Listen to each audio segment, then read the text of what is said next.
Cara mencari DH1 ada 2. Betul kan? Nanti saya jelaskan. Dia ada DH1, bisa dicari dari DH2, DH3, dan DH4. DH2 dan DH3. Bisa juga dari DH2, DH4, dan DH5. Benar. Betul. Berarti DH2 tambah DH4 tambah DH5 sama dengan DH2 plus DH3. Betul? DH2 sama DH4. DH2 ditambah delta H2 tambah delta H4 tambah delta H5 itu sama saja dengan delta H2 ditambah delta H3. Betul? Iya kayaknya. Masih bingung. Ya udah, sini kamu stop screen. Soalnya kalau saya share screen nanti semua soal ada. Ya udah. Bentar, gimana ini stop screen-nya? Saya share screen aja ya. Ini gak tahu gimana nggak stopinnya, Pak. Hah? Kali, Sama Pak. saya. Enggak.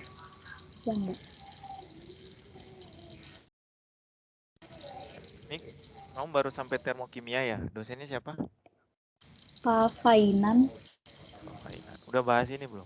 Enggak ya? Tadi baru masuk materinya. Hah? Baru masuk materi yang hukum Hess delta entalpi itu, Pak. Baru masuk delta H. Ya. Sekarang kelihatan belum? Lagi loading ya?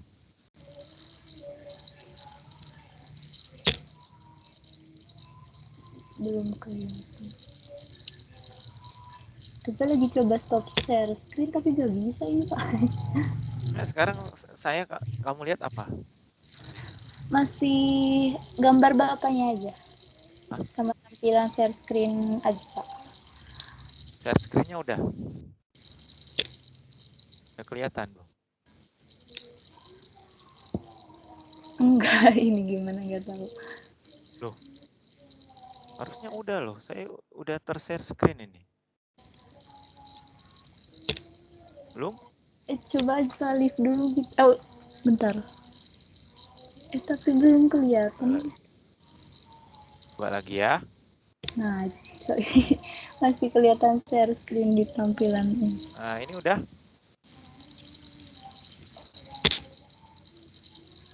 Halo? Bentar, Pak.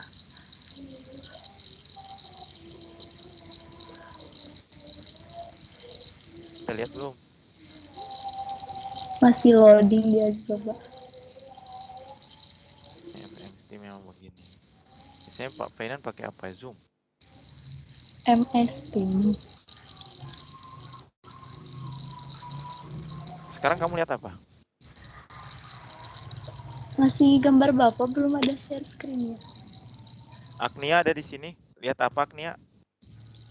Udah ada, Pak, di saya share screen-nya.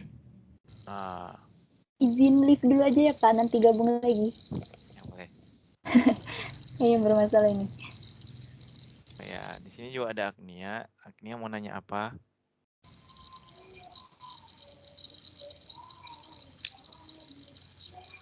Halo. Saya mau nanya-nanya tentang yang termo ini sih, Pak, belum terlalu paham.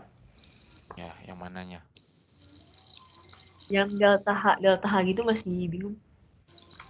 Sudah dibahas atau belum? Baru sekilas sih, Pak, belum semuanya.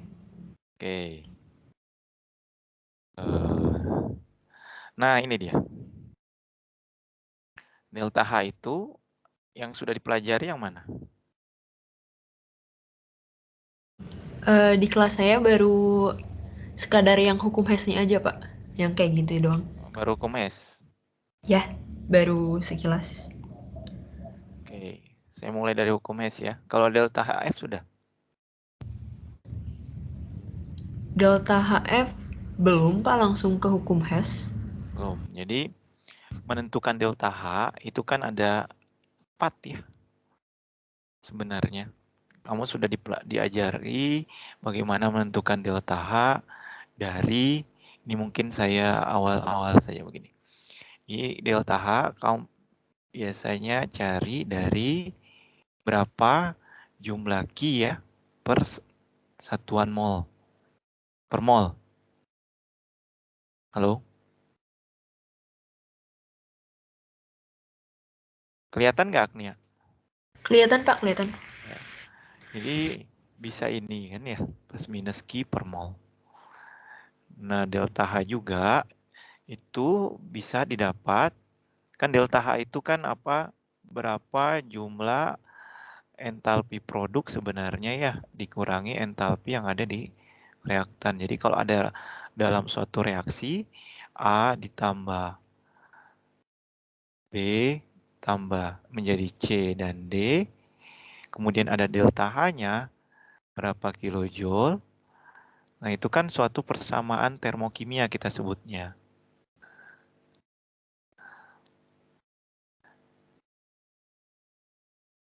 Ya.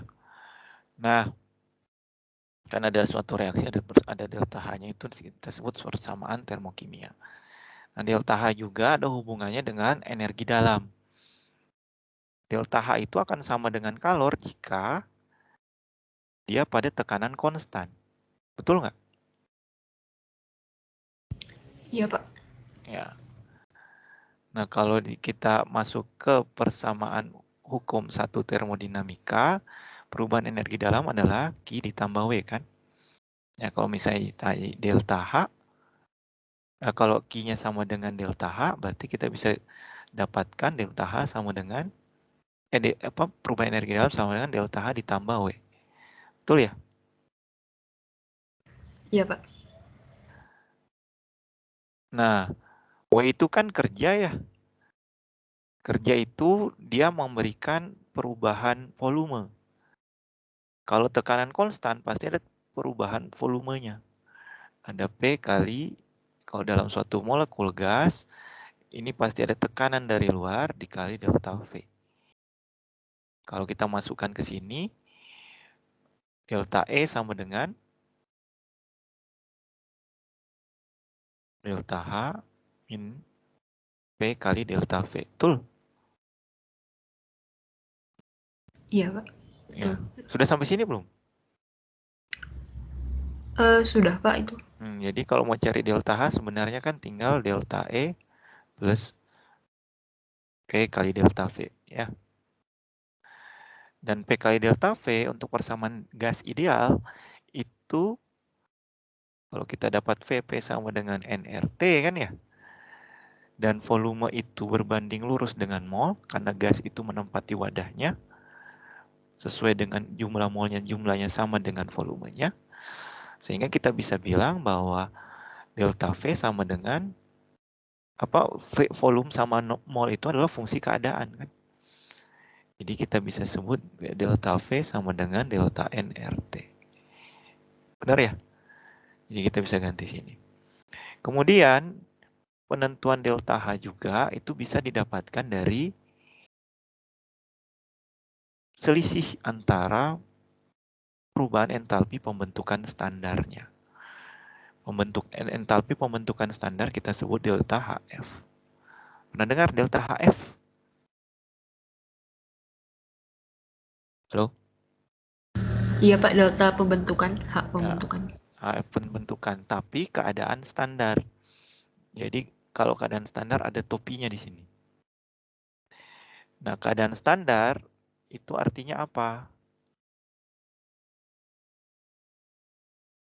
Keadaan standar itu ini. Kenapa kita harus tentukan dari keadaan standar? Karena tidak ada cara untuk mengukur nilai entalpi. Jadi harus dilakukan setiap jenis reaksi yang ingin kita ketahui. Betul? Kalau kalor kan pakai kalorimeter. Mol delta H ya butuh pembanding. Pembanding ini kita sebut perubahan entalpi standar. Sebagai referensi untuk perhitungan entalpi. Nah, keadaan standar itu artinya dia 1 mol, N-nya, tekanannya 1 atm, kemudian apa? Temperaturnya 25 derajat. Paham sampai sini?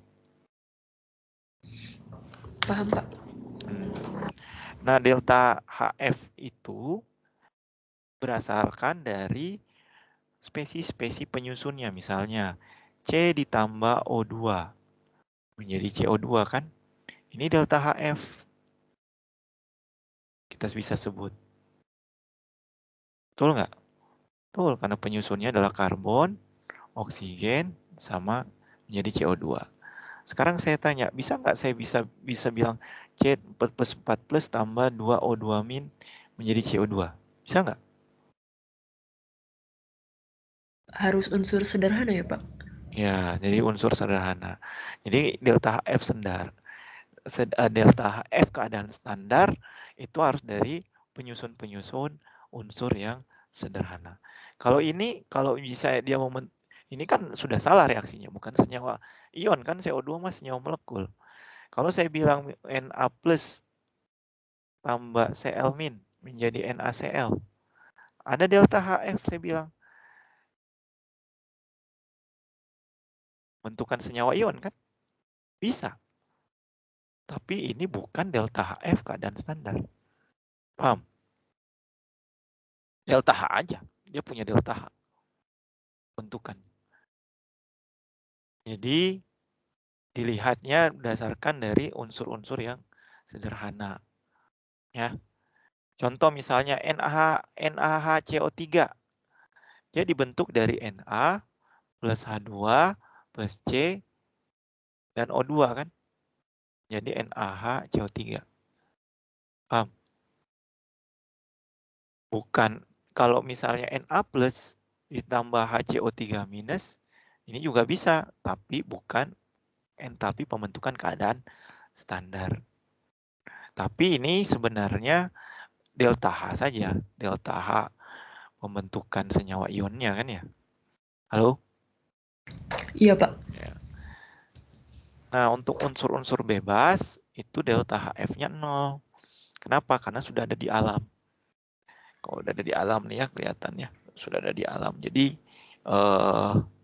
semuanya sudah di alam, kecuali yang memang reaksi pembentukannya itu menghasilkan atau menyerap panas.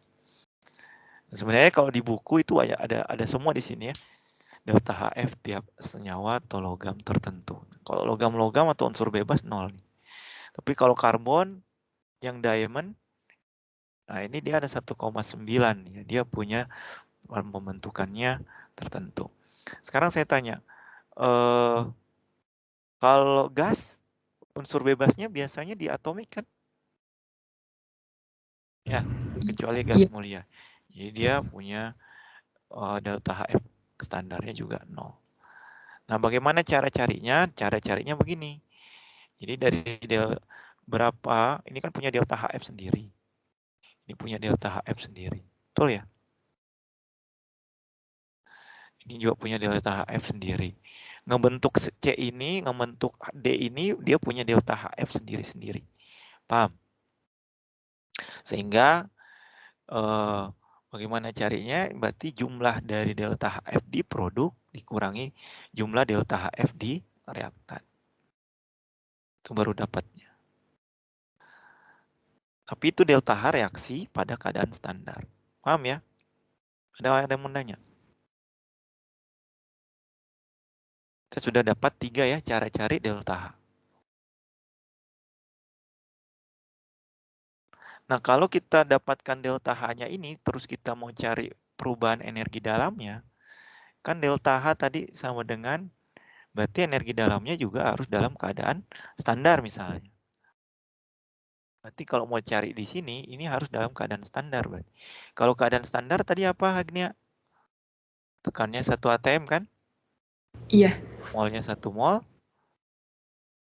Lagi. T-nya 25 derajat Celcius. T-nya 25 derajat Celcius. Nah, kalau cari perubahan energi dalam keadaan standar, kita rubah menjadi delta nRT, T-nya ini berapa? Kalau keadaan standar. Jadi temperaturnya udah pasti 298 Kelvin. Paham? Paham, Pak. Kalau ini nggak ada topinya, ya T-nya kemungkinan besar ya tergantung soalnya ditentukannya berapa. Yang delta N ini kamu tahu?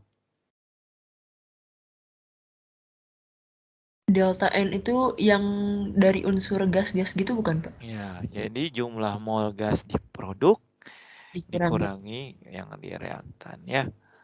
Tapi yang fasa gas saja. Paham sampai sini? Ada namanya hukum Hess. Nah, hukum Hess itu dia melihat penjumlahan dari berbagai tahap reaksi dari suatu entalpi reaksi masing-masing. Ya, jadi ketika reaktan terkonversi menjadi produk, besar perubahan entalpinya adalah tetap, meskipun reaksi dilakukan satu tahap atau beberapa tahap. Ini kita bisa tahu adalah diagram Hess ya kalau di SMA, betul ya? Iya, Pak. Sekarang ada berapa reaksi nih ya?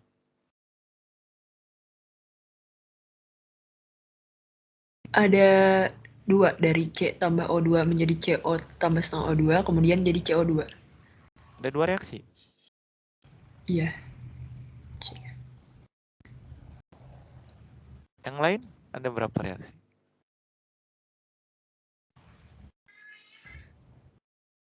Ini ada 1 ya. Ini 2, ini 3. Ada 3 reaksi. Jadi satu tahap ini sama, jadi satu ini 1 reaksi. Kan ya? Halo? Iya, Pak. Nah ini berarti ada satu reaksinya, 2 reaksi. Ada 3 reaksi sebenarnya. Iya. Penjumlahan dari reaksi 1 dan 2 itu adalah reaksi 3 ini. Paham? Jadi kalau kita lihat, kita masukkan ke dalam suatu persamaan, ini ada namanya persamaan, ini diagram Hess-nya, yang ini persamaan termokimianya, yang sebelah kanan ini. Ini ada 3 reaksi. Jadi ini ada delta H1, ini ada delta H2, ini ada delta H3. Penjumlah delta H3 didapat dari penjumlahan delta H1 dan delta H2. Mau keadaan standar, mau tidak, ya kalau misalnya mewakili tahap-tahap reaksi ini. Paham? Paham, Pak. Nah, sekarang saya tanya, kalau reaksinya ini saya balik, ini jadi begini panahnya. Kalau ini begini panahnya. Berarti yang ada di reaktan adalah CO2 kan? Berarti reaksi ini juga dibalik. Jadi delta H kalau reaksinya dibalik, misalnya tadi CO gas tambah setengah O2 gas, CO2 gas. Ini deltanya tadi berapa? Minus 283 ya. Nah, kalau misalnya saya balik reaksinya, kalau di SMA dibilang gimana? Kalau dibalik jadi berubah tanda. Berubah tanda. Paham ya? Jadi udah ngerti lah kalau yang ini Maya nih. Kalau dikali, saya kali ini kali 2. Dikali 2, ini jadi 1. Ini juga deltanya dikali 2. Paham? Paham, Pak.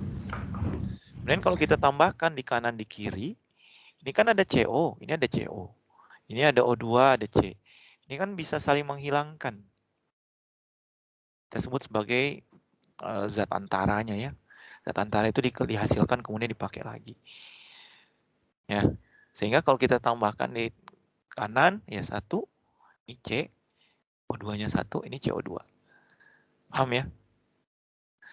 Apakah saya harus buat diagram Hess itu dari atas ke bawah? Belum tentu. Ya nggak harus. Kamu bisa buat dari samping. Ya kamu tinggal tambahkan, tulis aja dulu reaksi totalnya. CO2, ini apa ini grafit ya?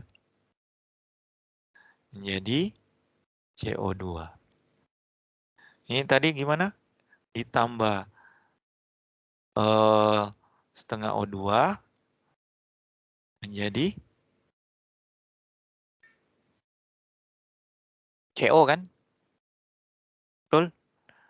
Iya, Pak. CO ditambah O setengah O2 menjadi CO2. Nah, ini delta H1, delta H2. Jadi saya bisa buat ke samping, mau buat atas bawah terserah. Ya, yang jelas Anda bisa paham untuk membuat diagram Hess-nya. Nah, coba ini. S2. Pembentukan standar S2. Jadi ada grafit. Ini kita harus tahu reaksi yang diminta itu maunya seperti apa. Nah, baru dari tahap-tahap reaksi diberikan seperti ini. Nah, kita bisa tahu berapa delta H reaksi untuk ini.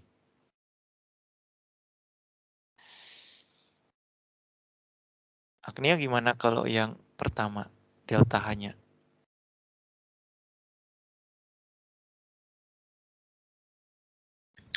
Berarti Berarti saya pingin C-nya di reaktan, S-nya Iya. dengan 2 mol di reaktan, CS2-nya di produk. Gimana? Berarti yang negatif 393,5 ditambah bentar, Pak. Reaksi pertama tetap atau dibalik atau dikali? Reaksi pertama tetap, soalnya C-nya di kiri. Tetap, ya. Reaksi kedua. Reaksi kedua tetap tapi dikali 2. Reaksi ketiga. Dibalik. Balik. Ya udah, jadi ditambahkan ya semua. Nah, kemudian yang tadi ada di kanan dan kiri dihapus. O2 di sini ada 3, di produk ada 3. CO2 ada 1, sini ada 1.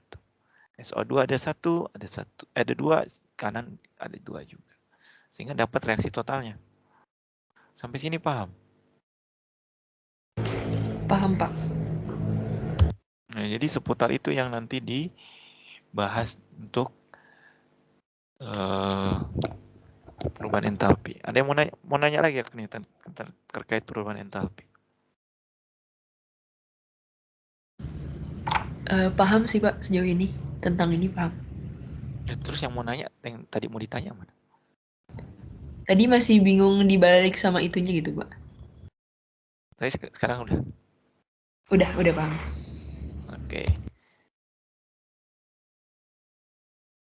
Oke, kita kembali ke pertanyaannya tadi siapa? Agnia ada mau nanya lagi? Sejauh ini belum ada, Pak. Ya, kalau misalnya nih, ini contoh ya, ada reaksi ini, ya. Kemudian ada delta HF, keadaan standar diketahui masing-masing. Sekarang diminta adalah reaksi pembakaran 1 mol benzena. Dari reaksi dihasilkan 2 mol benzena, betul? Nah, bagaimana untuk 1 molnya? Ya, kamu cari dulu delta H reaksinya. Delta H reaksi tadi dari keadaan-keadaan standar dari delta HF yang dihasilkan disebutkan tadi ya di tabel. Nah, ini tinggal masukkan saja. 2 hal yang penting kamu harus tahu di sini adalah yang pertama, pindah ruas. Jangan sampai plus minusnya itu salah. Sama yang pertama lagi, yang kedua adalah setarakan reaksinya harus yang benar. Salah setarakan reaksi, ini pasti salah. Paham ya? Jadi harus setarakan dulu reaksinya. Nah, di sini diminta untuk 2 mol kan ya? Untuk mol 1 mol. Jadi tinggal dikalikan gitu ya masing-masing dengan koefisiennya. Kemudian nanti tinggal ini Anda dapat untuk 2 mol C6H6. Nah, untuk 1 molnya tinggal dibagi 2. Ya. Jadi Anda bagi 2 jadi minus 3,267. Jadi tergantung soalnya. Kalau soalnya nanti dibilang untuk berapa mol, karena di dalam reaksi ini untuk 2 mol kan. Jadi dari suatu reaksi delta H yang kamu dapat kilojoule per molnya ini adalah untuk 2 mol C6H6. Tapi kalau yang ini Kalau diminta untuk 1 molnya, Anda harus bagi 2. Halo? Contohnya begitu nih ya. Jadi biasanya perhatikan apakah perlu dibagi untuk berapa mol? Untuk 1 mol kah? Atau untuk berapa gram, kan pasti molnya beda ya. Misalnya ada berapa gram. Nah itu cari dulu molnya. Berapa Q-nya, terus nanti dibagi dengan berapa mol yang dihasilkan ya. Halo? Iya, Pak. Dan tanda minus ini sebenarnya kan apa namanya, melepaskan atau menerima kalori ya. Gini. Jadi kalau ada kata-kata melepas, kemudian atau menghasilkan, nah itu tandanya banyaknya adalah negatif atau eksotermik. Kalau endotermik itu biasanya menyerap, dibutuhkan gitu ya. Kadang tanda itu Anda sudah pahami sendiri lah dari soal yang diberikannya. Pahami aja soalnya.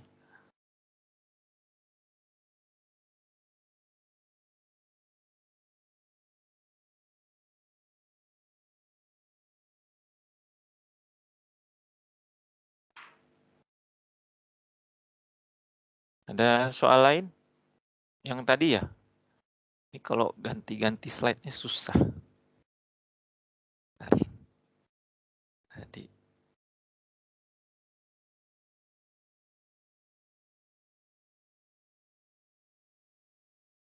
Tadi soalnya siapa? Azanifa ya? Iya, Halo? Pak. Azanifa. Kayaknya punya soalnya deh. Bentar ya. Nah ini. Yang ini kan?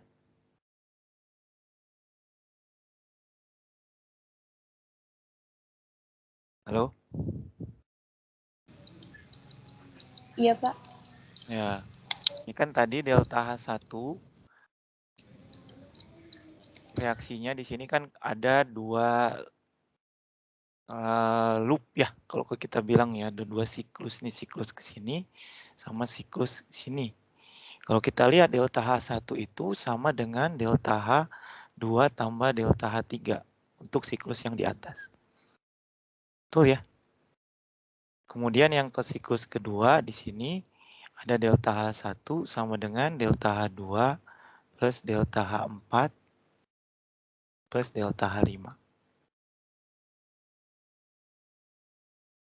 Nah, ini sebenarnya ada energi ionisasi dan afinitas elektron sudah pernah sebenarnya masuk ke bahasan struktur atom ya, nanti ikatan kimia. Struktur atom. Udah pernah diajarin belum sama dosen Anda? Yang ini dulu. Halo? Belum. Sudah? Belum kek? Hah? Yang mana? Belum. Yang ini? Belum. Kalau nggak salah. Ya sebenarnya ini nanti masuk ke von Haber namanya ya. Reaksi yang dimana ada energi ionisasi dan afinitas elektron itu nanti di bahan ujian 2 sebenarnya. Ya. Sebenarnya energi ionisasi itu energi yang nanti dibutuhkan untuk melepaskan 1 elektron, kan ionisasi. Kalau afinitas elektron itu dia yaitu bagaimana dia melepaskan menangkap 1 elektron. Kalau ini afinitas elektron. Kalau energi ionisasi kan misalnya Na tambah elektron, Na menjadi Na plus tambah elektron. Nah, ini ionisasi. Ini ada energi ionisasi.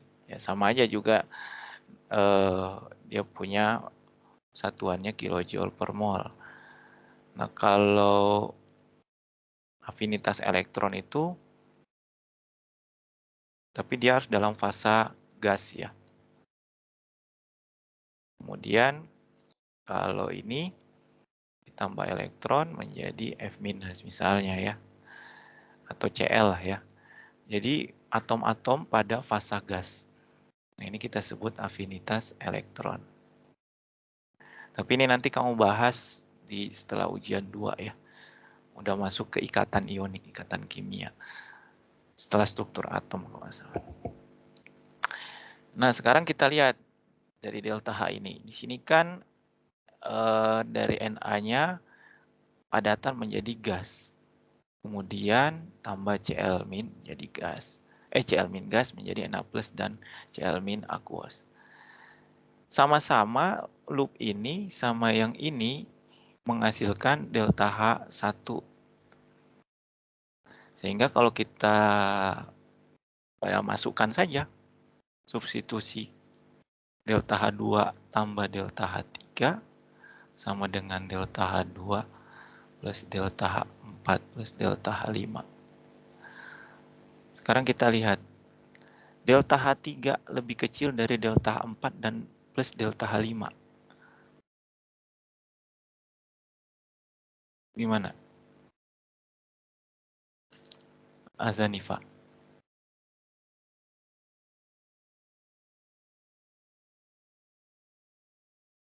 Kalau ini saling menghilangkan bisa kan? Saya bisa bilang delta H3 sama dengan delta H4 plus delta H5. Betul? Harusnya Iya, Pak. delta H3 lebih besar daripada delta H4 plus delta H5. Sama dengan ya delta H4 plus delta H5. Malah dia dibilang lebih kecil. Berarti salah dong. Sekarang delta H2 sama dengan delta H3 dikurangi delta H5. Coba. Saya mau dari sini. Ini kan sama-sama ada delta H2-nya ya. Nah, kalau misalnya delta H3 sama dengan delta H4 plus delta H5. Delta H2 sama dengan delta H3 kurangi delta H5. Kalau dikurangi, delta H4-nya mana? Nggak ada ya? Halo? Ini juga salah ya? Yang E. Sekarang yang B. Delta H1 dikurangi, lebih kecil daripada delta H2 dan delta H3. Delta H1 lebih kecil daripada delta H2 dan delta H3. Malah penjumlahannya harusnya sama ya. Delta H1 itu harusnya penjumlahan antara delta H2 dan delta H3. Halo?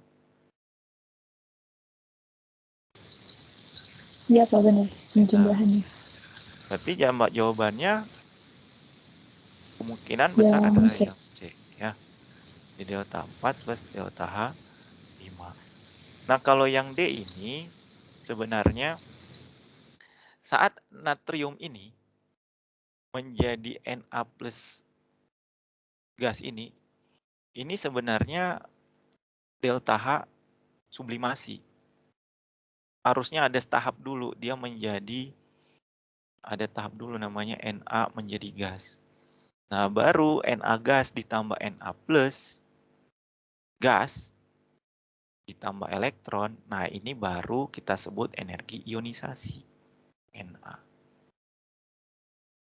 Jadi solid menjadi gas, itu kan perubahan entalpi sublimasi kan, padat menjadi gas ya. Nah, energi ionisasi itu tadi saya bilang Na fasa gas menjadi ionnya. Atau atom pada fasa gas menjadi ion gasnya. Halo? Nah, energi ionisasi itu nanti dibahas di setelah struktur atom dan nanti masuk ke ikatan kimia. Terkait ini. Nanti kita akan belajar lagi tentang delta H di ikatan kimia ya.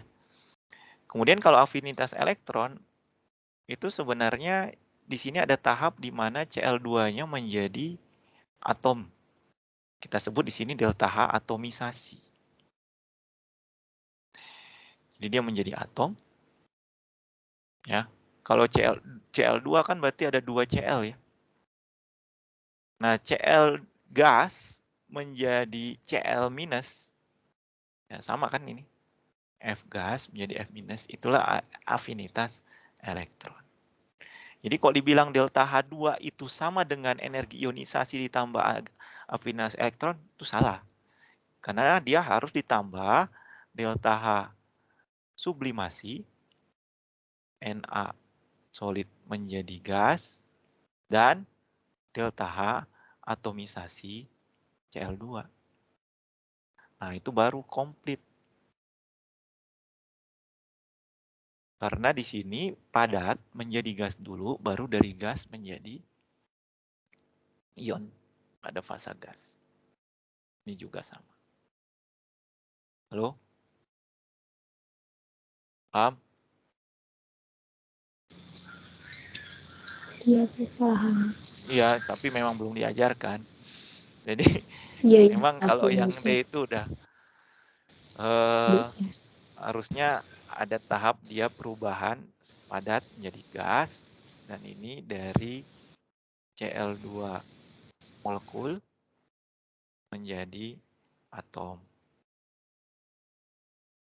Baru dia bisa jadi seperti ini kan. Seperti itu. Kemudian perhatikan persamaan termokimia. Ada yang mau ditanya lagi? Yang ini. Udah paham ya? Perhatikan persamaan termokimia. Na2CO3 tambah CO2 dan 2O.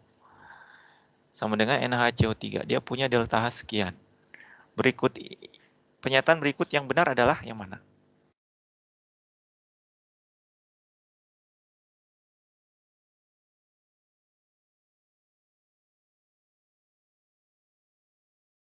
Hah?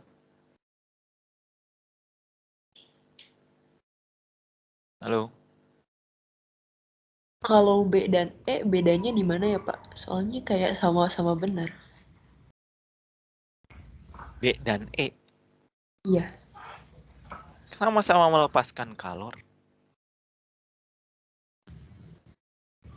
Harganya beda. Kan kalau yang B per 1 molnya betul 46 ya Pak. Kalau H2O juga kalau 192 gitu. Kalau yang ini kita tanya dulu. Reaksi tersebut melepaskan kalor sebesar 92 kJ per mol H2O yang bereaksi. Kalau yang ini pembentukan 1 mol NaHCO3 pada keadaan standar melepaskan kalor sebesar 46 kJ. Ini sebenarnya delta H pembentukan atau bukan?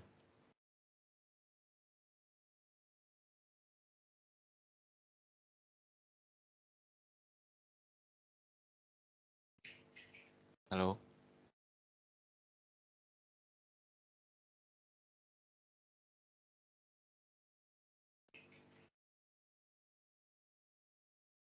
Kan tadi NaHCO3 itu ada Bentar dulu. NaCO3 kalau kita bisa dibilang delta HF-nya dari mana? Keadaan standar. Di CO2 A H tambah C tambah O2 tambah H2 kan. ya H2. Ya. Jadi kalau mau dibilang ini, apakah pembentuknya adalah dari Na2CO3 tambah CO2 dan H2O? Bukan ya Pak. Bukan.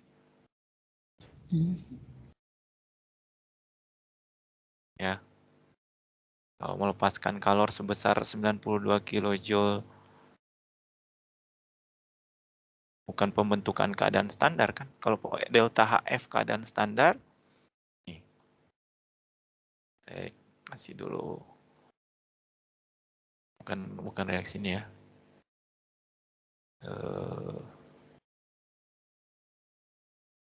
Ini. Nah,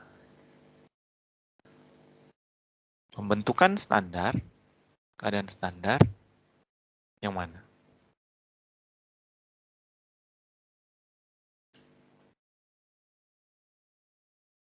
Yang A. Nah, setuju yang lain?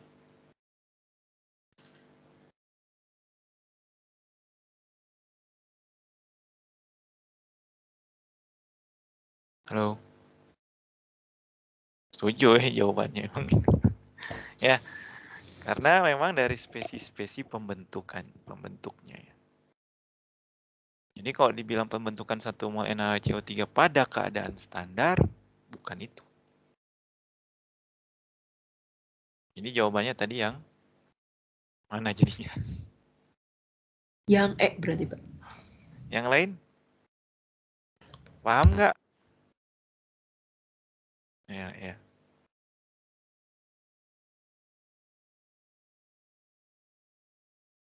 Sama?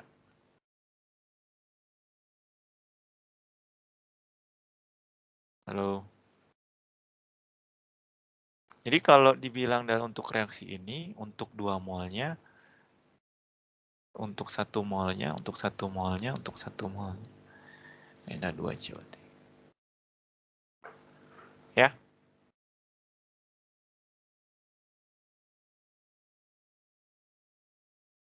Ada yang mau nanya lagi?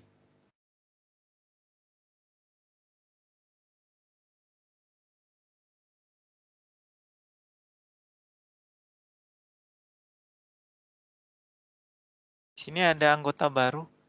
Ada Sela. Halo Sela. Ada siapa lagi ini? Oh, nggak ada. Ada mau nanya lagi? Azza Hanifah?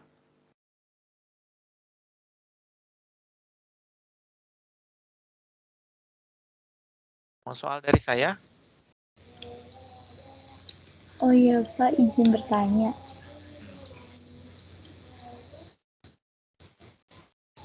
Apa?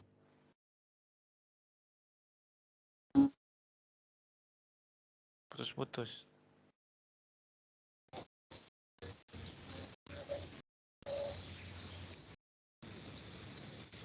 Belum ngerti materi yang kalor sama usaha. Kalor sama usaha. Oke. Iya Pak.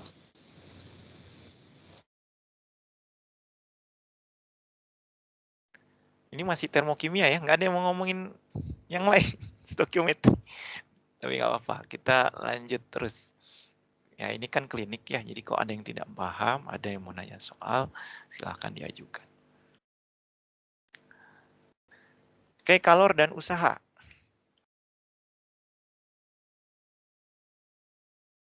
Sekarang saya tanya, kalor pada tekanan konstan. Udah tahu belum?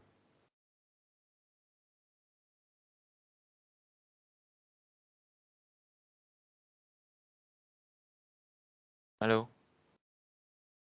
Sebelum itulah, kalor dengan kerja misalnya. Kita bisa dapat ini dari mana?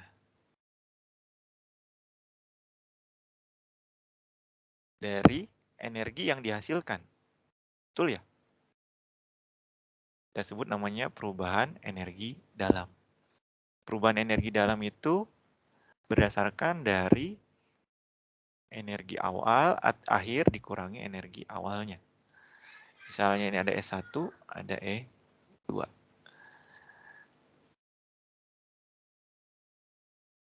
Kalau kita misalnya memiliki energi dalam kan, itu bisa melepas atau menyerap energinya. Itu berdasarkan berapa kalor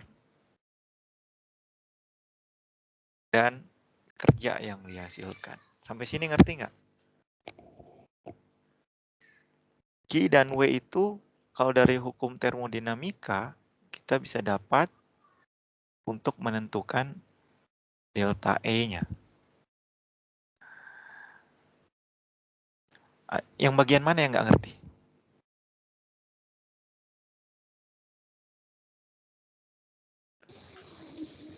peran yang energi dalamnya itu Pak, yang delta E. Perannya energi dalam. Oke. Ya. Ini kan perubahan energi dalam didapat dari hukum 1 termodinamika kan? Apa bunyi termodinamika itu? Hukum 1 termodinamika.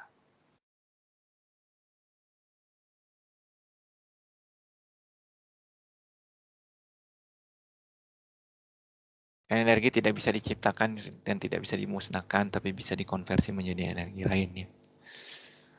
Nah, Q dan W ini adalah di mana semua molekul itu dia punya perubahan energi yang dihasilkan.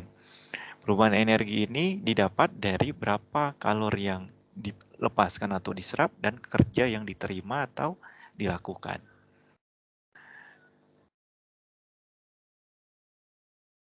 Mengerti sampai sini nggak? Kalau nggak saya coba pakai slide deh.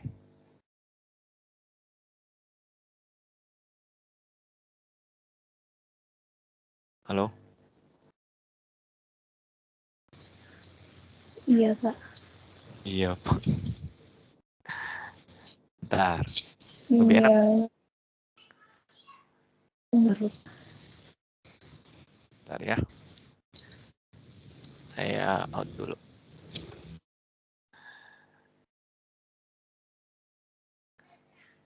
Oke. Lagi loading nih. Hubungannya tadi sudah jelas ya, Q sama W. Saya tanya ke Azafania. W itu kenapa harus dicari?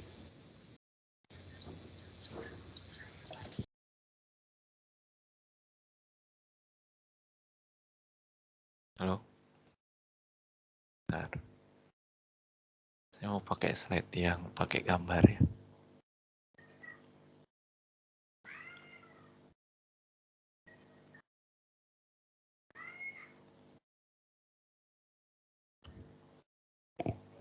Jadi fungsi keadaan itu adalah di mana kita melihat keadaan awal dan akhirnya saja. Terlepas prosesnya seperti apa. Nah, energi yang bisa dihasilkan atau yang diserap itu prosesnya bergantung dari berapa kalori yang dilepas atau diserap dan berapa kerja yang dihasilkan. Kerjanya atau kita terima kerja atau tidak gitu loh. Paham sampai sini? Misalnya kamu lari dari start ke 100 meter. Energi awal yang kamu dapat adalah baru masih enak kan ya, masih sedikit lah yang kamu berikan energi. Tapi saat kamu lari 100 meter, ada kalor dan ada kerja yang dihasilkan. Atau yang ya dikenai kerja, ada Anda melakukan kerja. Nah, di situ ada perubahan energi saat Anda sebelum lari dan setelah lari.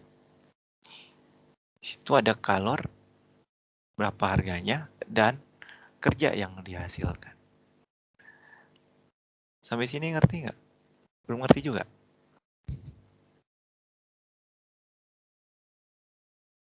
Halo? Asfania? Yang tadi saya gambarkan. Halo?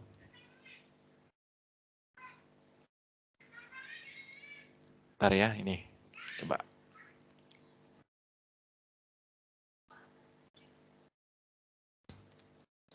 Udah kelihatan? Nggak apa-apa, terbuka aja kalau ada yang nggak ngerti. Nah, kalau nggak ngerti kan bisa tanya. Nah, jadi kalau kita lihat di sini, ya, ada kerja dan kalor di sini. Mempengaruhi berapa jumlah delta E yang dihasilkan.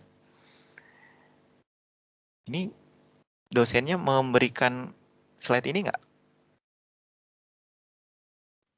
Belum ada, Pak. Oh, belum ya? Siapa sih dosennya? Pak Fainan atau Pak Diki? Bebas sih, terserah. Ya. Jadi kerja itu kita bisa lihat dari berapa, kalau misalnya fisika kan ada perubahan tempat ya. Betul? Kalau kamu dorong tembok, kerjanya 0 dong. Ya kan? Kenapa fisika ngomongnya usaha, kita ngomongnya kerja? Karena kalau usaha ada perubahan tempat, tapi kalau kita ngomong tembok kan nggak ada perubahan tempat. Tidak ada perubahan posisi. Nah, kerja di sini diibaratkan pada kondisi suatu molekul itu bisa dilihat berinteraksi satu sama lain, yaitu pada kondisi gas, wujud gas. Jadi kalau misalnya ada piston di sini, kita tahu kalau molekul gas itu kan menempati wadahnya ya pada volume. Ya, kalau kita berikan tekanan tertentu, pasti volume awal dengan volume akhirnya berbeda kan? Ya. Nah, di sini ada namanya kerja ekspansi, ada kerja kompresi. Delta V itu kita bisa dapat dari V akhir kurangi V awal. Kalau delta V-nya lebih besar, maka W-nya ini kita sebut adalah W ekspansi. W ekspansi itu akan lebih kecil dari 0. Atau sistem melakukan kerja. Kalau kompresi, kalau delta V-nya lebih kecil dari 0. Kalau ekspansi itu lebih besar volumenya. Kalau delta V-nya lebih kecil dari 0, itu kita sebut W kompresi. Sistem menerima kerja. Jadi, kalau kita hubungkan ke delta E itu adalah Q plus W, dan QV itu adalah kalor pada volume konstan. Betul? Udah pernah diajarin belum? Qp itu adalah kalor pada tekanan konstan. Udah diajarin belum ini? Nifa.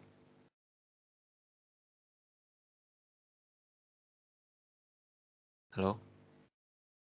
Alvin ngerti nggak? Bilang aja kok nggak ngerti ya. Kita ulang lagi. Kurang ngerti, Pak. Kurang ngerti yang mana? Yang W tadi? Ya, Pak, yang W tadi. Yang W. Jadi, selisihnya kerja itu bisa didapat dari min P kali delta V. Kenapa min? Karena ada tekanan dari luar. Ada P, ada tekanannya. Delta V-nya itu berarti ada perubahan volumenya. Bisa juga dengan membandingkan QV dan QP. QV itu adalah kalor pada volume tetap. QP adalah kalor pada tekanan tetap. Kalau dia pada tekanan tetap, ini sudah pernah diajarin belum cari QP dan QV?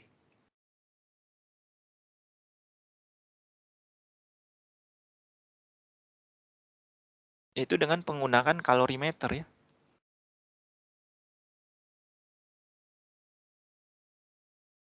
Halo? Jadi saat kita mau mengukur kalor, itu kan ada uapnya ya, dalam bentuk pasti wujudnya gas, karena kelihatan molekulnya. Uap itu bisa terkompres, kita sebut kerja kompresi, bisa juga terekspansi, kita sebut sebagai kerja ekspansi. Jadi jika perbedaan nilai QV dan QP, karena dalam kalorimeter tekanan tetap, sistem campuran mengembang, jadi mendorong piston melawan tekanan atmosfer. Kenapa melawan tekanan atmosfer? Sudah pernah lihat belum kalor pada tekanan tetap? Mengukurnya guna kalorimeter.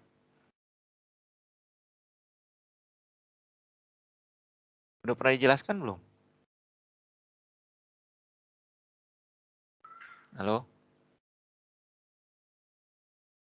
Alvin? Belum juga. Yang pakai coffee cup. Kalorimeter pakai coffee cup.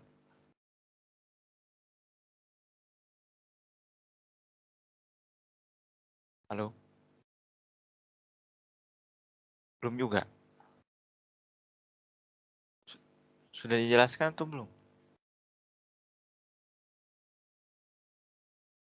Karena dia mendorong piston melawan tekanan atmosfer, sebagian energi digunakan sistem untuk melakukan kerja dia melawan tekanan atmosfer di dalam kalorimeter tersebut, gitu ya, pada tekanan tetap.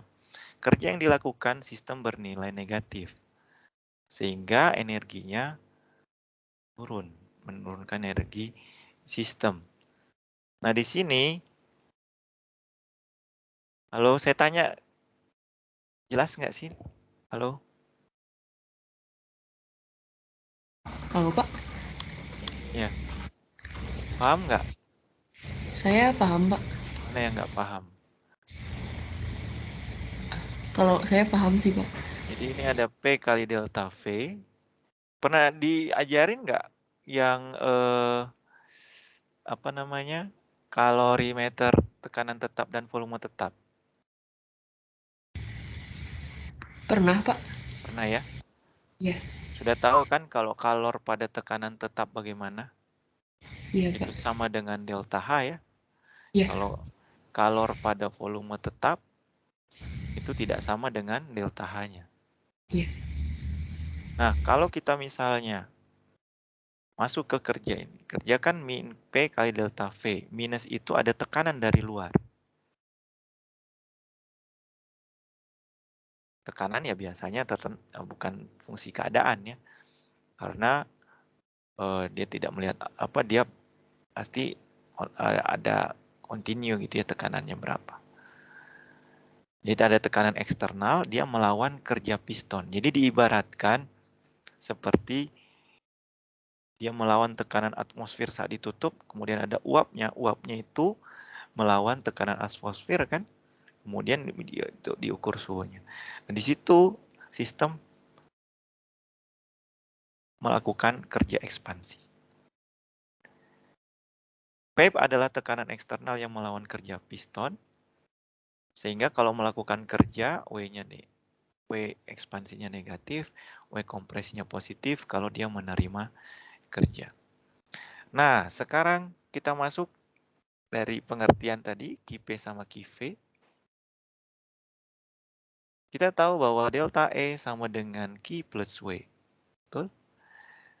Sekarang kalau kita bilang bahwa dia tekanan tetap, berarti delta H-nya sama dengan Q. Q-nya itu pada tekanan tetap, kita sebut QP. Sehingga kita bisa ganti delta H plus W. Sampai sini ngerti? Hubungannya. Paham. Ngerti, Pak. Nah, sekarang kalau volume tetap. Volume tetap itu kan delta E sama dengan Q plus W, tapi Q-nya adalah pada volume tetap, kita sebut QV. Volume tetap, kalau kita turunkan ke W, min P kali delta V, ada perubahan volume nggak? Kalau dibilang volume tetap, nggak ada ya. Jadi 0. Jadi kita bisa bilang, kalau volumenya tetap, ya sama kayak mendorong tembok itu. W-nya 0. Berarti delta E sama dengan QV. Jadi kapan kalor akan sama dengan perubahan energi dalamnya? Jika dia sama kondisinya pada volume tetap. Kalau pada tekanan tetap, ya Q-nya bisa diganti dengan delta H-nya ditambah W. W-nya pasti ada. W-nya bisa kita turunkan. Delta E sama dengan apa tadi? Delta H plus W artinya min P kali delta V, betul? Ya. Kemudian kalau untuk persamaan gas ideal, kita bisa rubah menjadi plus min delta N RT. Karena volume berbanding lurus dengan mol, menempati wadahnya untuk gas, sehingga kita bisa ganti P kali delta V menjadi delta N RT. T-nya dalam Kelvin, R-nya dalam Joule per mol Kelvin, delta N-nya dalam mol. Nah, bagaimana cari delta H dari delta E? Ya, hubungannya dari sini. Bagaimana mencari Q dari delta E? Bagaimana delta E bisa sama dengan Q? Ya, jika dia W-nya 0. Tidak ada perubahan volume. Kondisi apa, kalorimeter apa yang biasanya kita menggunakan pada volume konstan? Kalorimeter bom. Betul nggak? Pernah dengar? Udah pernah diceritain kalorimeter bom? Pernah, Pak. Ya. Kalau kalorimeter bom itu kan dia ada wadah di mana dia ada stainless steel, ada chamber direndam sama box besar gitu ya, yang berisi air penuh. Benar nggak? Sudah pernah diajarin belum? Kalorimeter bom sama kalorimeter coffee cup. Udah, Pak. Udah diceritain juga waktu kelas. Cerita, ini contohnya nih. Ini kalau kalorimeter bom, ini biasanya kita pakai untuk mencari kalor pada sampel padatan. Biasanya untuk yang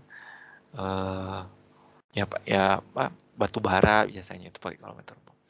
Jadi di sini ada padatan, kemudian ada gas O2, makanya tekanannya berubah. Nah, di sini kan ada pembakaran. Dia panas, kemudian ada air. Di sini direndam sama air, volumenya tetap harus konstan. Nanti manaskan air, nanti dalam bejana tertutup lagi. Nah, ini kita bisa ukur berapa kalornya. Nah, kalau coffee cup, ini volumenya bisa berubah-berubah. Saya Anda seduh teh, nggak harus penuh. Jadi mau ke sini, mau gini, yang penting volumenya Anda tahu reaksinya bagaimana. Ya. Tapi tekanannya pasti tetap karena ditutup kan. Nggak ada keluar masuk tekanan di dalam. Kecuali tekanan pada reaksi uap yang terjadi tadi ya. Oke, sampai sini ada yang mau nanya? Tadi azannya udah ngerti belum?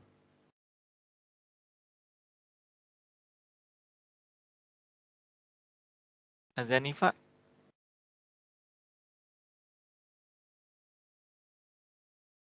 Oke, ada soal yang mau ditanya atau saya kasih soal? Saya ada satu soal, Pak, yang mau ditanya. Kok diam sih Azanifa sama Alvin? Ya, ini kita cuman berenam loh. Berempat. Nggak masalah. Berempat. Malah lebih terbuka baiknya ya. Silakan ini ya, mau soal gimana? Mau share screen? Saya kirim di komen aja, bisa kan, Pak? Mau di chat? Iya, di chat maksudnya. Sebentar.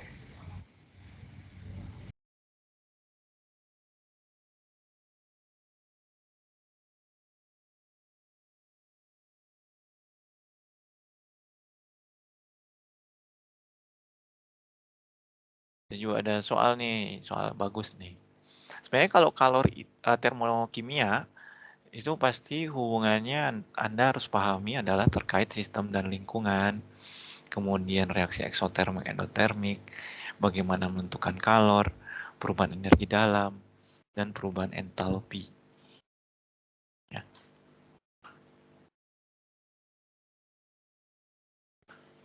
Silakan yang hadir mengisi absensi ya.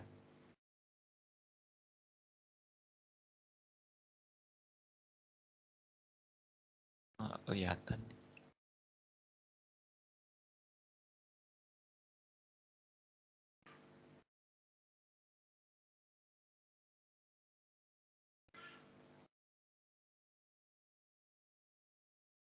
Oke. Coba lihat di chat box ya.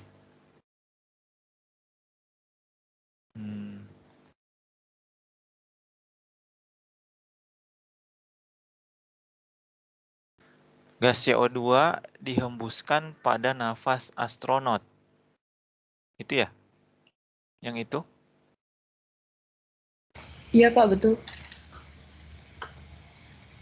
Semuanya kelihatan? Saya tulis aja ya di sini, biar nggak ganti-ganti slide.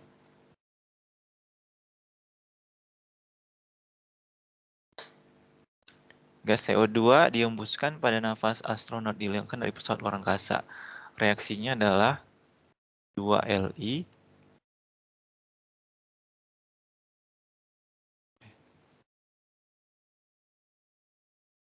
Kamu udah ngerjain belum? Jangan belum ngerjain lagi. Saya udah nyoba-nyoba tapi bingung. Soalnya itu soal dari waktu beberapa minggu yang lalu teman saya nanyain gitu. Saya juga agak kurang paham gitu Pak. Kenapa Ini tiba-tiba yang ada lithium? ada apa? Ya Pak. Ada apa? Saya bingung kenapa tiba-tiba ada lithium gitu di delta HF-nya. Ada litium. Ada lithium Ya, karbonat sama perkirakan massa litium hidroksida. Nih, masanya berapa? Kemudian yang diperlukan per hari. Jika seorang astronot memerlukan energi 2.500 kilokalori per harinya. Asumsikan energi yang diperlukan astronot berasal dari pembakaran C6H12O6. Semuanya bisa baca itu? Saya nggak mau tulis lagi soalnya. Pembakaran ya. Ditambah O2 gas menjadi CO2 dan H2O. Saya nanya ke Agnia sekarang. Mana yang sama dari reaksi pembakaran yang diperlukan berasal dari pembakaran? CO2 ada H2O Pak. H2O ya?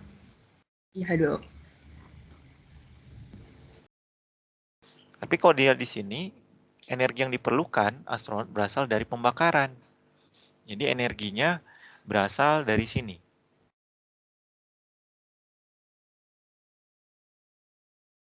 Nah, delta HF-nya diketahui berapa? Ya, kalau ada delta HF berarti cari delta reaksi dulu. Min 1273. Min 1273 kilojoule per mol. Ini delta HF-nya. Jadi yang sama antara ini sama ya, tapi ini kan H2O-nya kan dihasilkan di sini. Seharusnya yang diperlukan adalah CO2 ya. Karena CO2 yang dihasilkan ke energi untuk bereaksi dengan LiOH. Paham nggak nih ya? Halo. Paham Pak. Ya. Ini kamu lihat mana yang dihasilkan, mana yang dipakai lagi untuk bereaksi menghilangkan. Jadi produksi CO2 mereka, astronot ini, berasal dari pembakaran gula yang ada dalam tubuh astronot. Jadi cermati dulu soalnya. Oh, dari mana sih sebenarnya ini CO2-nya? Oh, ternyata dari astronotnya. Terus di sini CO2, kemudian ada H2O-nya ya. Delta F-nya berapa? Minus 285,8 kJ per mol. Perkirakan massa litium hidroksida yang diperlukan seorang per hari jika seorang memerlukan energi 2.500 kilokalori setiap hari. Asumsikan bahwa energi yang diperlukan astronot berasal dari pembakaran glukosa. Nah, sekarang saya tanya ke kamu, ini sudah setara belum? Belum, Pak. Belum. Setarakan dulu dong. Ini 6 ya? Ya, 6. Ini 6. 6. Ini 6. 6. Iya, Pak. Iya. Hah? Masa sih? Iya. Iya. Jadi kamu cari dulu delta H reaksi pembakaran. Berapa? C6H12O6. Nah, di sini kan ada 6 mol ya CO2. Nanti kamu dapat delta H reaksi pembakarannya berapa. Jadi, kalau Agnia kemarin nyarinya gimana? Saya sama apa masih gini, cuman bingung kesananya gitu. Sana kemana? Itu saya bingung Li2CO3-nya digimanain, yang kayak gitunya, Pak. Kan yang dicari adalah massa LiOH. Oh, jadi gak ngaruh ya, Pak? Oh iya, Hah? Maksudnya? iya, Pak. Ya, Pak, saya terlalu terfokus sama Li2CO3 ini digimanain gitu, padahal nggak ini ya. Nggak ditanya. Yang ditanya Ya, itu LiOH. iya saya kira Li2CO3 ini perlu dicari buat nyari yang LiOH3. Saya mikirnya yang atas itu kanan kurang kiri juga gitu, Pak. Oh. Jadi sebenarnya reaksi ini tidak diperlukan delta H-nya. Hanya diperlukan molnya. Ah, iya, Pak. Saya kemarin malah nyari H-nya kanan kurang kiri gitu. Ya, kanan kurang kiri kan untuk cari delta H-nya kan. Konversi ke 2.500 kilokalori. 1 kalori berapa, Jol? 4,124. Kita hitung dulu ya, ini reaktan. Yang lainnya ngerti nggak soalnya? Halo?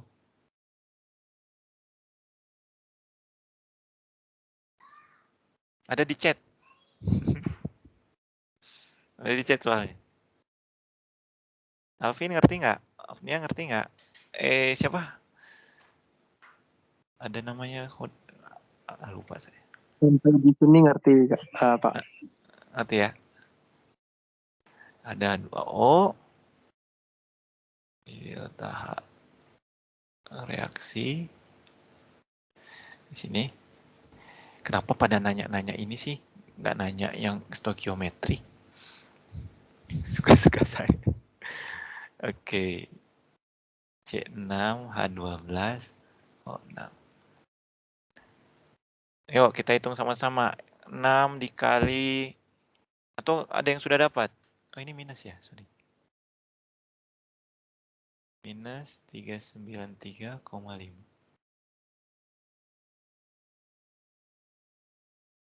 Tambah 6 kali minus 28. Oh, minus 1273. Betul ya? Nah, nanti kamu dapat berapa kilojoule per mol? Ini kan untuk 1 mol C6H12O6 ya. Kalau untuk 1 mol CO2 bagaimana?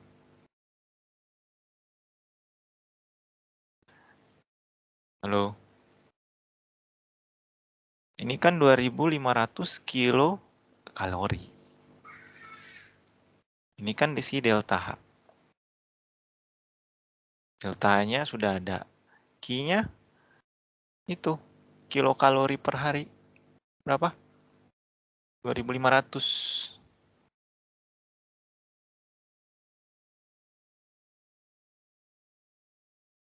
Ini kilojoule per mol. Ya udah, kamu bisa cari molnya. Berapa? Delta H sama dengan Q per mol kan? Ania, Alvin, siapa lagi tadi dalam? Iya, Pak. Ya, sekarang kamu tinggal rubah ini. Kilokalori sama kilojoule. Jadi kamu bisa dapat molnya sama dengan berapa. Tapi ini untuk mol si C6H12O6 kan ya. Untuk 1 mol C6H12O6 kan. Halo? Kemudian kamu bandingkan mol di sini. Ini kan bandingnya 6:1 ya. Kamu dapat mol C6H12O6. Nanti kamu bisa dapat molnya si CO2.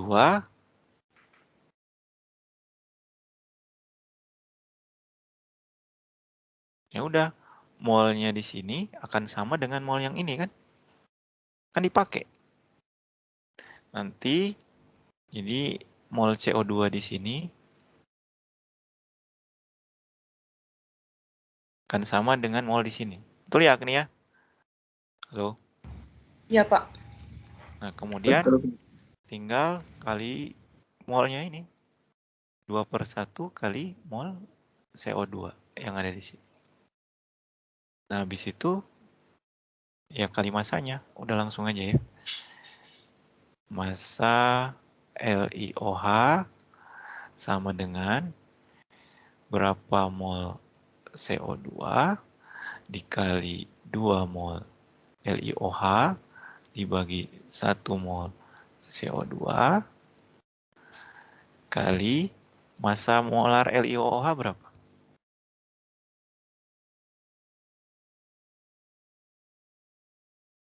L itu 7 ya? 8 tambah O, 16. 24 ya? LiOH. Hah? Sekitar itu ya? 16, 7. Tunggu. Li itu 7 bukan? MR-nya? AR-nya? Ania? Iya benar Pak, 7. 7. 7 tambah 16. Ya. 23. Ya tambah Plus 1. 24. Betul ya? Betul, Pak. Nanti habis ini. Jadi kamu dapat berapa gram LiOH per harinya. Kan ini satuannya kan kalor per hari ya. Nanti tetap hari per harinya selalu ikut. Berapa mol CO2 per hari. Ini per hari. Nanti ini jadi gram per harinya ya. Paham? Nah, ini yang Paham, penting. Joule ke kalori itu berapa? Masalah 1 kalori itu 4,18 ya. Joule. Hah? 4,184, Pak. 84 ya. Ya, sekitar itu. Oke. Absen sudah? Sudah Pak. Oke. Sudah, Pak. Ada yang mau nanya lagi? Atau mau dari saya soalnya? Ini banyak soal nih. Kalau tapi kamu juga sudah ada soal. Jadi bisa dihitung ya.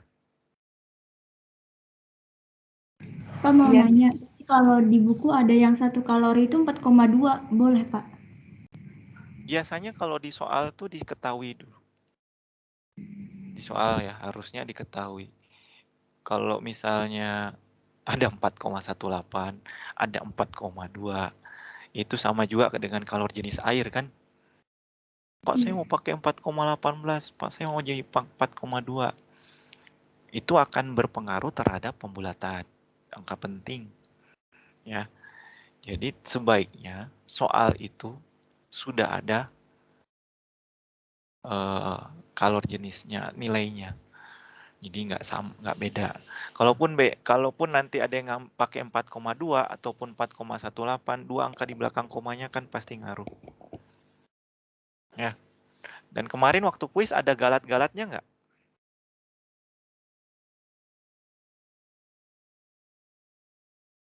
Ada?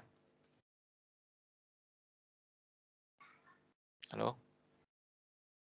Gimana, Pak? Waktu kuis ada galat-galat nggak? Misalnya plus minus berapa errornya? Ada ya?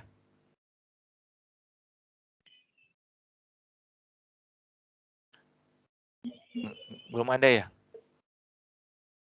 Jadi hati-hati kalau misalnya kamu mau bagi 2 angka di belakang koma dibagi dengan 1 angka di belakang koma. Pasti hasilnya kamu pakai yang angka yang terkecil kan, angka penting yang terkecil. Halo? Benar nggak? Misalnya 2,15 kamu bagi dengan 1,1. Pasti nanti berapa koma 1 misalnya. Jadi bukan 1, 2, 5, 6, 7, 8, 9, 10 kamu ambil gitu ya. Bukan X, berarti koma X saja karena dibagi dengan 1 angka di belakang koma. Paham ya? Paham, Pak.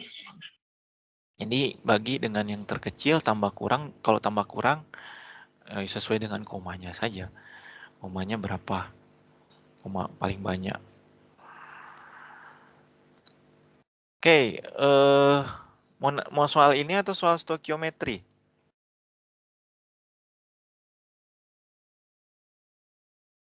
Atau ada yang soal yang lain? Agnia? Belum ada lagi sih Pak soalnya. Abdul Kolik?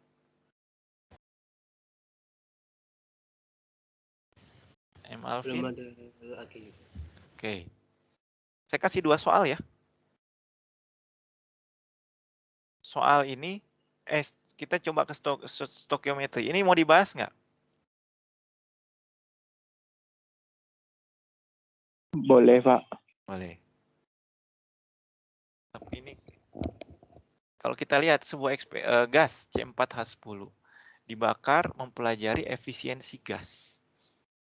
Sejumlah 200 liter gas butana pada suhu 26 derajat Celcius. Dibakar dengan gas oksigen berlebih pada ketekanan tetap 1 atm. Akibat pembakaran ini, tekanan gas berkurang dari 2,5 menjadi 1,1. Tuliskan reaksi pembakaran gas butana. Gampang. C4H10 tambah O2 menjadi CO2 dan H2O. Termokimia itu paling banyaknya ya reaksi pembakaran hidrokarbon biasanya. Ini 4, ini 5 ya. Halo. 8 tambah 5,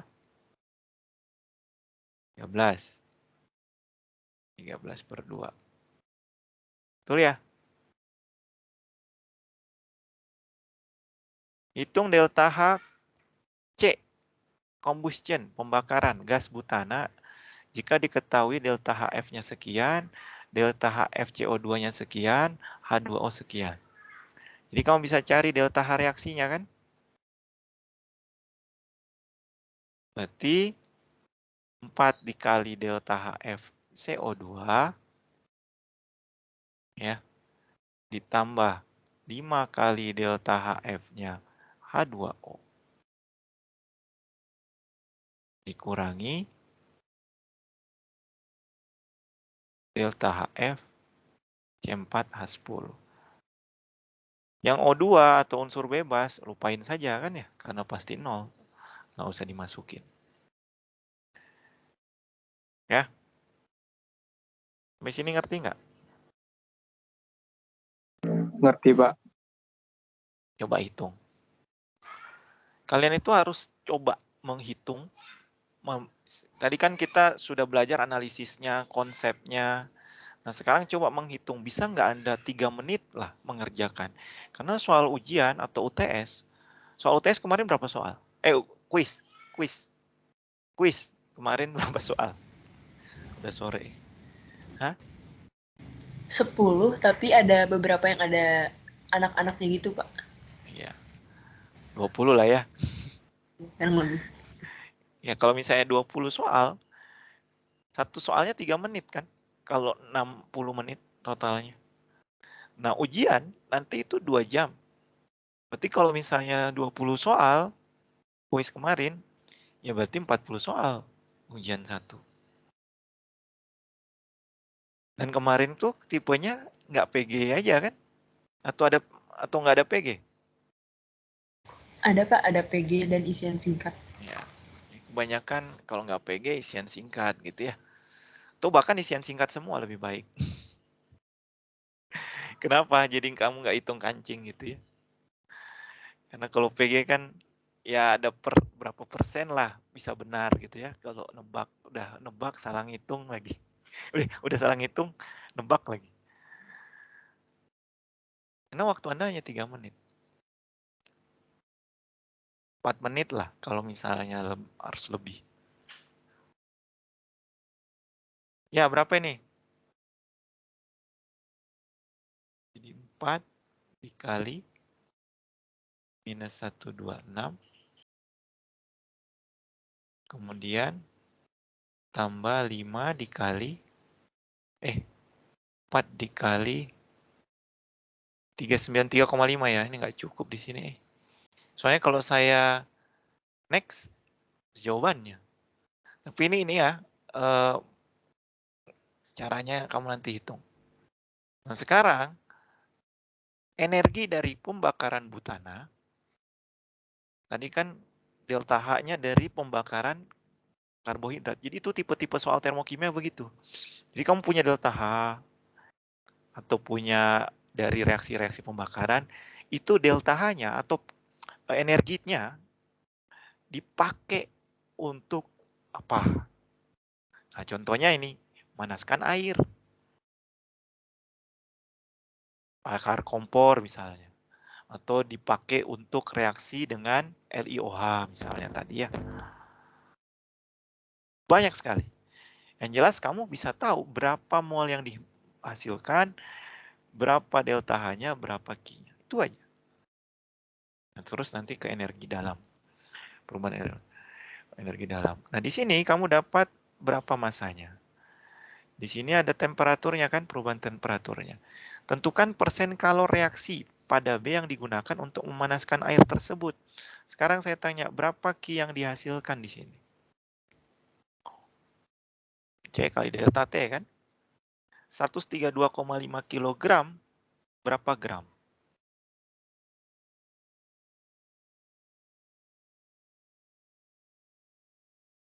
1000 ya?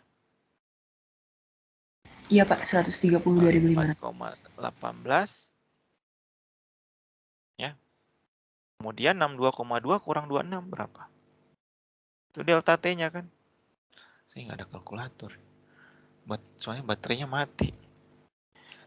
Ada lagi? Coba dihitungkan Delta dong. 36,2, Pak. Hah? Delta T-nya 36,2. 36,2. Nah, di sini kamu dapat Q yang dibutuhkan untuk memanaskan air. Joule ya. Persen kalor reaksi. Sekarang saya tanya, Q-nya berapa yang ini? Ini kan Q energi yang dari hasil pembakaran. Ini Q dari untuk manasin air, yang diperlukan untuk manasin air. Q-nya harus sama dong, kilojoule atau joule gitu ya. Nanti persennya adalah berapa Q yang dibutuhkan dibagi Q yang tersedia. Itulah persen kalori. Paham? Sama dong dengan yang lain. Saya ada energi dari hasil reaksi pembakaran seperti ini. Ini saya mau pakai untuk manasin air. Manasin air, kalori yang dibutuhkan sekian. Berapa persen kalornya? Atau kita sebut namanya efisiensi. Kalor yang digunakan.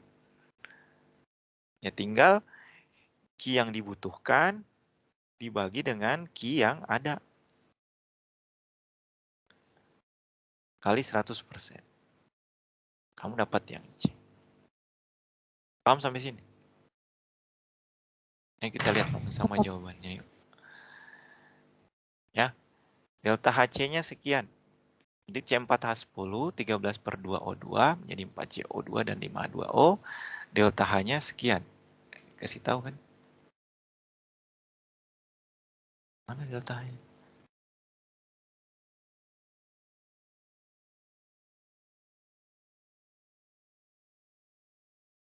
Ini kok udah ada delta H-nya ya? Ntar soalnya.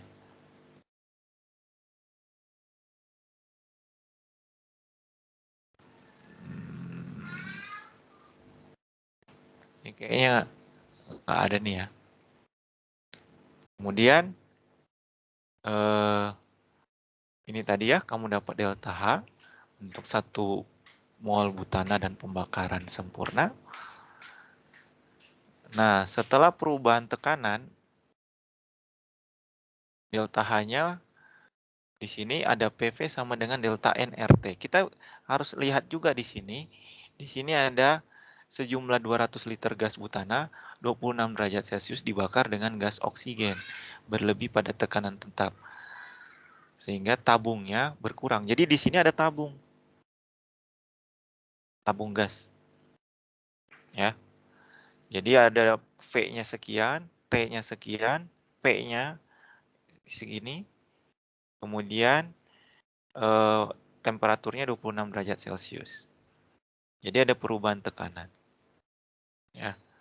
Sehingga molnya akan berbeda setelah ada perubahan tekanan tersebut.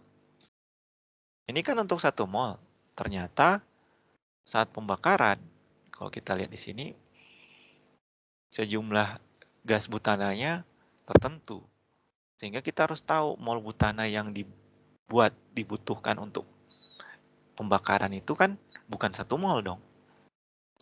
Karena ada 200 liter, ada temperaturnya sekian, ada tekanannya berubah 2,35 menjadi 1,10. Jadi di gas butana sendiri, ya, di dalam tabungnya, kan reaksi pembakaran sempurnanya kita sudah tahu segini untuk 1 mol. Tapi di dalam tabung itu ada 200 liter. Ada temperaturnya 26 derajat Celcius. Kalau kita pakai ini saja, untuk 1 mol, berarti temperaturnya 25 kan? Ya nggak, Agnia? Iya, Pak. Standar. Tekanannya 1 atm. Karena Iya. dia ada topinya. Nah, sekarang dia di dalam tabung LPG. Misalnya 200 liter. Sehingga kita bisa dapat segini. Jadi akan ada konversi dari molnya. Nah, Q yang ada itu segini. Nah, bagaimana cari persentasenya? Persentasenya tinggal Anda dapat Q-nya tadi dari air, kalor yang diperlukan dibagi kalor yang tersedia tadi ya. Nah, tinggal dikalikan, sekian dapat 68,33%. Sampai sini ada yang mau nanya nggak?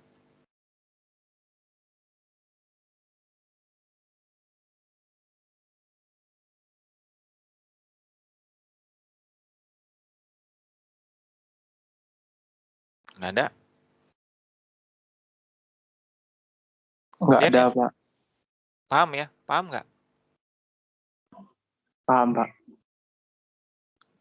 Nah, jadi efisiensi kalor atau persen kalor itu dari berapa kalor yang diperlukan sebenarnya untuk dikonversi menjadi energi lain, melakukan suatu kerja atau yang dikonversi menjadi hal lain, dari kalor yang tersedia dari hasil yang ada, yang dihasilkan. Nah, inilah yang biasanya terjadi di tabung LPG gitu ya. Tabung LPG berapa kilogram? 3 kilogram misalnya. 3 kilogram dikonversi berapa liter yang ada? volume suhunya berapa di dalam situ. Tekanannya berapa di dalam situ. Kamu bisa tahu molnya kan? Ya. Kalau terjadi reaksi pembakaran di dalam situ untuk memanaskan yang jadi kompor api, itu berapa? Menghasilkan berapa kalor yang seharusnya misalnya ya. Oh, ternyata yang dihasilkan untuk membakar api itu di kompor itu sekian untuk 1 molnya. Tapi karena hanya 200 liter, ada volumenya berapa, molnya jadi berbeda, sehingga ada konversinya. Nah, manasin air, tadi butuhnya 249 ya, 20.049 kilojoule. Ya udah, berarti dari tabung itu, gas butan yang dibakar, hanya kepake 68,33% untuk panasin air. Bayang ya aplikasinya termokimia itu di dunia kerja. Sekarang kalau hitung selisih delta H dan delta E, kita tahu hubungan delta H dan delta E adalah seperti ini, plus P kali delta V. Nah, sekarang saya tanya berapa delta N-nya? Kalau lihat di sini, delta N-nya di sini produknya 4. Di sini 13/2 berapa? 6,5 ya? Ini 1. Berarti delta N-nya adalah 4 dikurangi 7,5. Betul? Minus 3,5. Makanya kita bisa dapat delta H-nya, delta N-nya adalah minus 3,5, 8,314299. Karena selisih, berarti ini tinggal pindah ruas saja. Min delta E. Paham?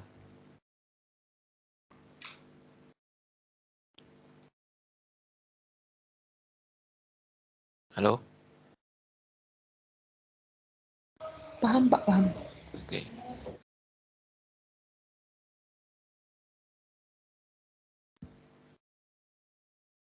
Oh.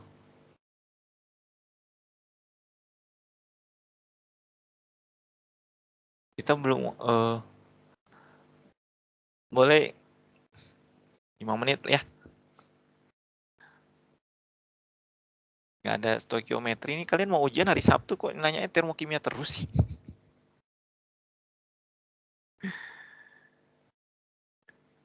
Sudah paham belum yang kayak begini-beginian?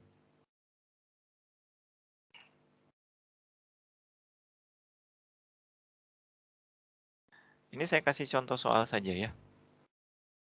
Biar kebayang. Bisa ya 5 menit aja. Ini dosennya yang pingin banget banyak soal. Ada natrium nitrit nih, massa molarnya sekian. Gunakan sebagai bahan pengawet pada industri pengolahan daging. Reaksi antara gas NO dan O2 dan larutan NaCO3 menghasilkan larutan NaNO2 dan gas CO2. Buat dulu reaksinya. Ya, itu udah pasti. Kalau nanti di soal, belum tentu setara. Jangan lupa ya. Di soal, kalau dikasih reaksi, belum tentu setara. Kecuali dibilang, sudah setara, dikasih caps clock lagi. Caps clock. Nah, dari situ didapat pada suatu percobaan 225 ml larutan 1,5 molar dicampur dengan 22,1 gram gas NO. Nah, di sini Anda bisa dapat, coba kita lihat tulis reaksinya ya.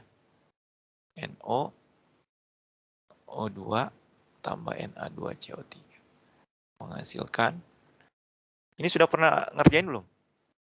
Pernah ketemu soal ini? Saya belum sih, Pak. Belum ya. Ada yang dari kelas saya? Oh, nggak nambah ya? Alhamdulillah. Oh, kelas saya mah jadi, apa sih ini Pak? Udah. O2 berlebih. Ya, pasti dia selalu bersisa ya. Nah, reaksi pembatas pada reaksi di atas yang mana? Kalau di sini ada Na2CO3 ada molnya, ini juga ada molnya kan? Berarti kamu harus cari reaksi pembatas antara Na2CO3 dengan NO. Jadi mol NO kamu bandingkan dengan mol Na2CO3. Mana yang paling kecil? Bagi koefisien ya kan? Ini udah setara belum? Belum ya? 2. Ini 2 ya. 2, 4, 7. 4, 6. Oh, belum setara ya? Mana lagi yang belum setara nih? Setengah ini. Reaksi pembatasnya Anda tinggal bandingkan ini 2, ini 1 ya. Kemudian hitung massa teoritis natrium. Di sini menghasilkan 90% massa NO2, berarti ini persen hasil ya. Nah, massa teoritis yang kamu hitung adalah massa dari hasil reaksi pembatas, dan massa natrium itu yang diperoleh pada percobaan di atas inilah massa eksperimen ya. Gampang kan? Ada massa teoritis, ada massa eksperimen. Wah, kepotong.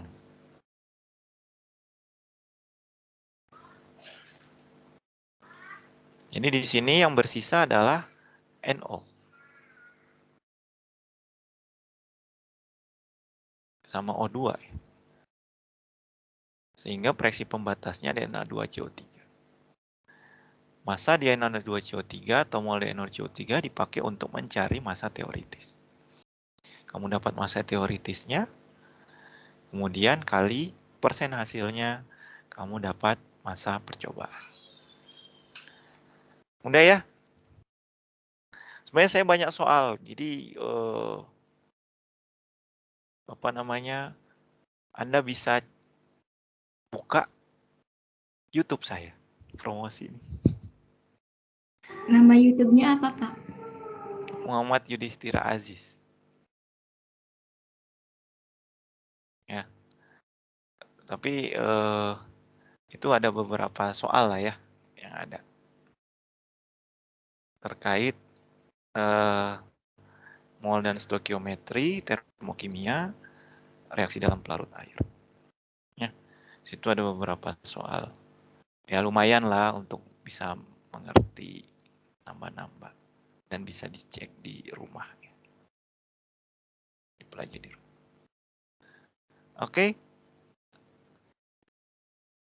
Saya kira juga waktunya sudah hampir selesai. Sukses buat ujian kalian. Utamakan 4 hal. Apa itu?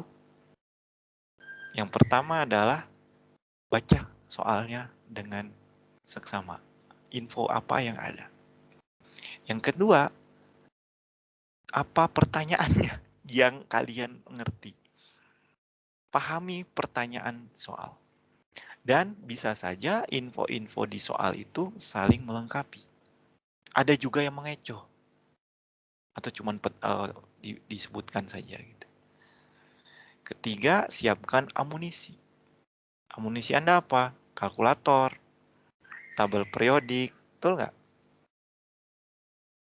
Kalau nggak ada tabel periodik atau kalkulator, waduh susah.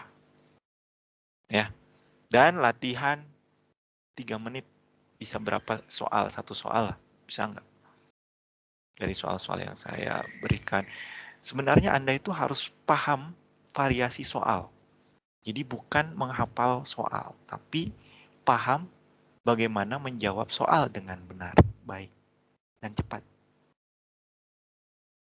Gitu ya. Dan yang keempat, jangan malu bertanya. Ya, kalau segan nanya di kelas sama dosen segala macam, ya tanyalah, berdiskusi. Makanya kemarin saya bilang buat diskusi kelompok. Atau mau japri saya juga nggak masalah nanya soal. Saya insya Allah bisa jawab. Ya, ada waktu untuk menjawab. Dan saya juga ada video pembelajaran Anda bisa pakai. Oke, itu saja. Ini kan berjalan tiap minggu ya. Jadi kalau jangan cuma pas mau ujian gitu ya, baru ikut klinik ya. Datang aja. Di sini Anda akan belajar banyak soal-soal yang ada, atau Anda tinggal tanya soal saja. Kadang tuh klinik itu baru berfungsi mendekati ujian. Pasti minggu depan kalian pikirnya kalkulus, betul nggak?